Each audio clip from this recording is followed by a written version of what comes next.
வணக்கம் நண்பர்களே, நாம் இன்றைக்கி இந்த வீடியோவில் என்ன ஒரு முக்கியமான தகவலை பற்றி தெரிஞ்சுக்க போகிறோம் அப்படின்னு சொல்லிட்டு பார்த்தீங்கன்னா, இன்றைக்கி தாவேக்கா வந்து 110 சீட்டை பிடிச்சி இன்றைக்கி தனிப்பெரும்பான்மை அப்படிங்கிற வழியில் இன்றைக்கி வெற்றிகரமாக மூவ் ஆகிட்டுருக்குறாங்க. அந்த வகையில் பிரதமர் மோடியிலேருந்து, ராகுல் காந்தியிலேருந்து நிறைய பெரிய பெரிய தலைவர்கள், அது மட்டும் இல்லாமல் மு.க. ஸ்டாலின், எடப்பாடி அப்படின்னு சொல்லிட்டு எல்லாருமே இன்றைக்கி வாழ்த்துக்களை தாவேக்காவுக்கு தெரிவிச்சிட்டு வராங்க. அது மட்டும் கிடையாது, 1977 ஹிஸ்ட்ரி நடந்த விஷயத்தை அப்படியே திருப்பி போட்டது மட்டும் இல்லாமல் அதையே முறியடிச்சிருக்காங்க அப்படின்னே சொல்லலாம். ஏன்னா 34.8% வாக்குகள் இன்னைக்கு தாவேக்கா தனிப்பெரும்பான்மையில் பெற்றிருக்குது அப்படிங்கிறது சாதாரண விஷயமா பார்க்கப்படலை.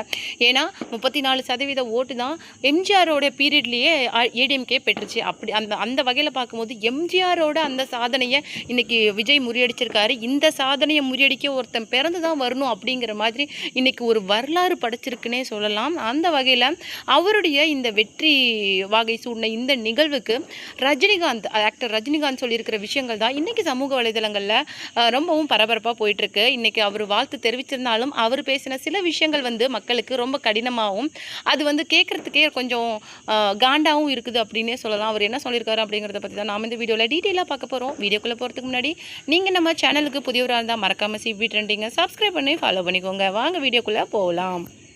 இன்றைக்கி தாவேக்காவோட வெற்றியை இன்றைக்கி மக்கள் தங்களுடைய வெற்றியாகவும் ஒரு மாறுதல் 70 வருடங்கள் கிடைத்த ஒரு மாறுதலாகவும் இன்றைக்கி செலிப்ரேட் பண்ணிட்டு வர இந்த சூழ்நிலையில் ஆக்டர் ரஜினிகாந்த் சொல்லியிருக்க விஷயங்கள் என்ன அப்படின்னு சொல்லிட்டு பார்த்திங்கன்னா, மக்களுடைய இந்த தீர்ப்பு கடவுளோட தீர்ப்பு தான் நான் நினைக்கிறேன். அது மட்டும் இல்லாமல் மக்களுடைய இந்த மாற்றம் தான் வேணும் அப்படிங்கிற விஷயம் வந்து ரொம்ப சந்தோஷமாக இருக்குது.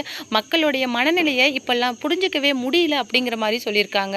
தாவேக்கா தலைவருக்கு என்னுடைய வாழ்த்துக்கள். அது மட்டும் இல்லாமல் இதுக்கு மேலே தான் ஒரு பெரிய சும்மா வந்து அவருடைய தலையில் இறங்கி இருக்குது.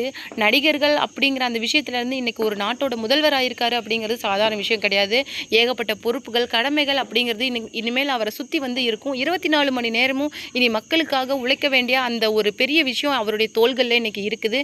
இதுக்கு மேலே சகோதர சகோதரிகளுக்காக அவர் ஓடிக்கிட்டே இருக்கணும். இந்த 5 வருடங்கள் வந்து ரொம்பவும் அவருக்கு கடினமாக தான் இருக்கும் அப்படிங்கிற மாதிரி சொல்லியிருக்காங்க.